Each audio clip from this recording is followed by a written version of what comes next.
lupang kinalukuhan ng aking si Bercola. Siya nga po, mahal na rin na. Si Fredo. Kung gayon, ito rin ang lalaking iniibig ni Jezebel. Bakit parang malungkot ka? Hindi ba dapat masaya ka dahil ito ang araw ng iyong kasama? Huwag po kayo mag-alala. Nakapag-desisyon na po ako. Sa wakas, dumating na rin ang araw na pinakahihintay ko. Pakakasalan nga ako ni Jezebel. Sana wala na maging hadlang sa pag-iisang dibdib namin ni Jezebel. Sana hindi na niya malaman na nagpunta pa rito si Fredo. Itong lalaki nito ang alas na maaari kong gamitin laban kay Jezebel. Hindi ko na pakakawalan si Jezebel. Hindi ko na siya ipauubaya kay Fredo kahit kailan.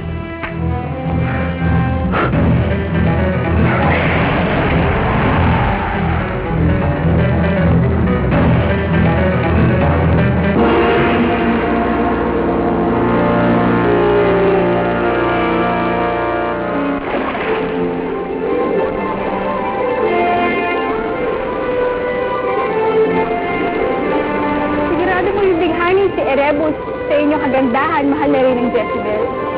Haring Erebus na dapat ang itawag mo sa kanya. Dahil mapapangasawa na siya ng ating reyna Jezebel. Jezebel, anak. Hindi mo ba kayang humitin man lang? Para po kasing sasabog ang puso ko sa sobrang kalungkutan. Ito na yung katapusan ng pagmamahal ko kay Fredo. Kailangan ko na po siyang kalimutan.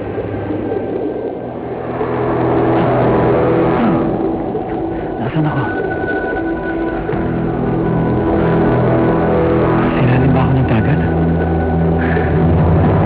Okay na.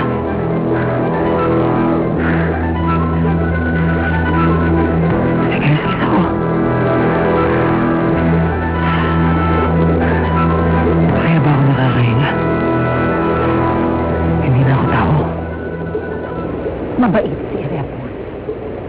Pero anak, kung hindi mo siya kaya mahalin, huwag mong ituloy. Hindi na.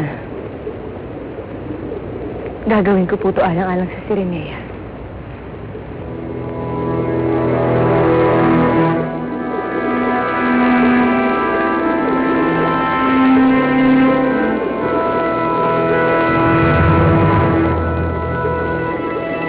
Patuloy po ang aming search and rescue sa inyong anak. Pero, I'm sorry to tell you, hindi namin nakita ang Nautilus. Ni isang bakas nito. Kailangan mahanap ninyo si Fredo. Doon po sa lugar na sinasabi niyo huli niyong nakausap yung anak. It's a shark-infested area. Oh my God! Huwag na sabihin na nakain ng pating si Kuya Fredo. Well, wala tayong ebidensya. Pero posible. Nakikiusap ako sa inyo. Kung pwede sana balikan niyo yung lugar. Suyurin ninyo. Baka hindi niyo lang siya nakita. Pero Don Juan, katulad po na sinasabi ko sa inyo, magpapatuloy po ang aming search and rescue. Pero Don Juan, 2 araw na po magmula bumaba ang inyong anak sa ilalim ng dagat. So, ibig sabihin nito, 2 days na siyang wala oxygen.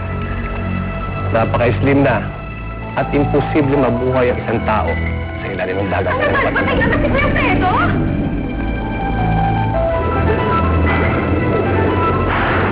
Anong nangyari sa akin? Ang huling naalala ko nasa Nautilus pa ako. Nasaan ang Nautilus? Kailangan ko makita si Jezebel. Nasaan ba si Renea?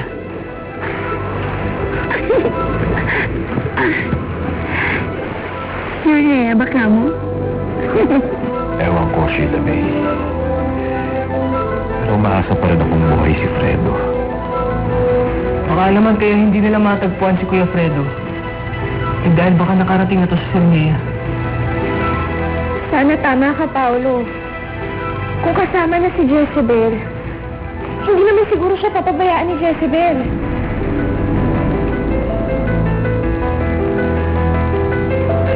Excuse me, ha?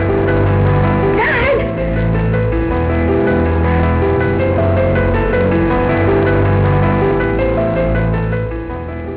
Fredo! Ano ka? Fredo! Sino ka? Si Kieran, bakit kailangan pumunta ng Shinea? Siguro, dadalo ka ng kasal, no? Kasal? Bakit? Sino kakasal? Apo, Ama. Pinangalan na po, Ama. Magandang alon din sa inyo. Nasasabik na kami sa pag-iisang dibdib ni Reyna Jezebel at ni Erebus. Huwag kayo mainip. Lalabas na ang ating Reyna. Hindi rin makapagkita yung ating bagong hari dito. Nasaan ba si Reyna Jezebel? Andito na siya. Apo, Ama.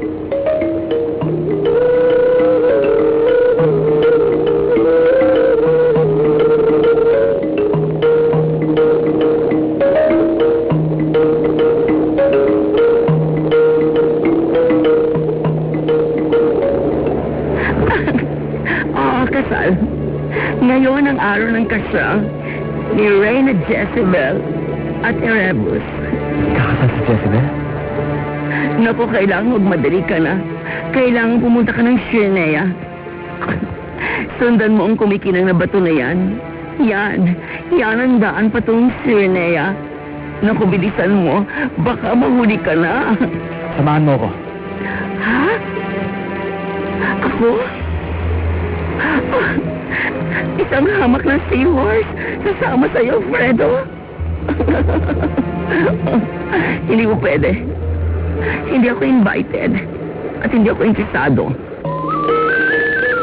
Ang ganda-ganda talaga ng ating bagong Reyna. Talaga nababagay sila ni Erebus.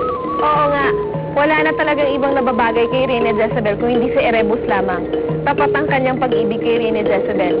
At siya ang karapat-dapat na maging hari ng Sirenea. Ang pag-iisang dibdib ni Reyna Jezebel at Haring Erebus ang simbolo ng bagong Sirenea.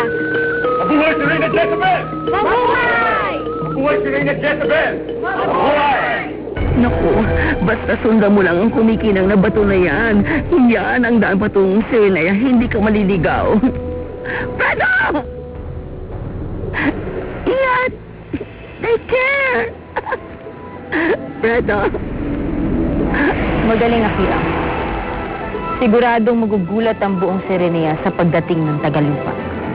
Napakaswerte ko at napasakamay ko ang Tagalupa. Ako ang nagligtas sa kanya at kaya't dapat lang nagamitin ko siya. Siya ang magiging susi para mapasa akin ulit ang Sirenea. Ang lalaking niya na magiging dahilan para maibalik sa akin ang aking trono.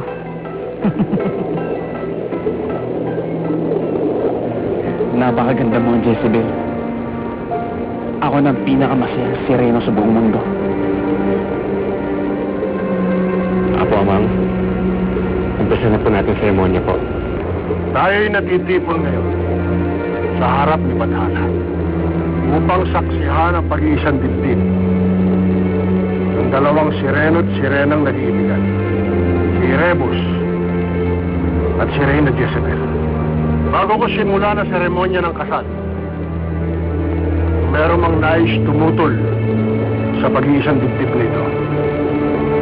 Marapat na magsalita na ngayon o habang buhay na manahimik.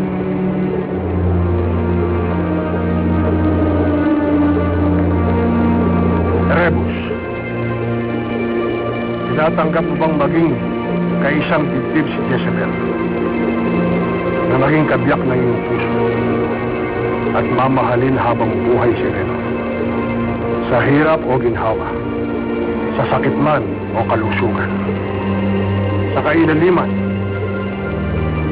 o kaitasan, sa matinding alon man o payapa, mamahalin mo siya habang buhay si Reyna, tulad ng nakasaad sa sagradong utos ni Badhana.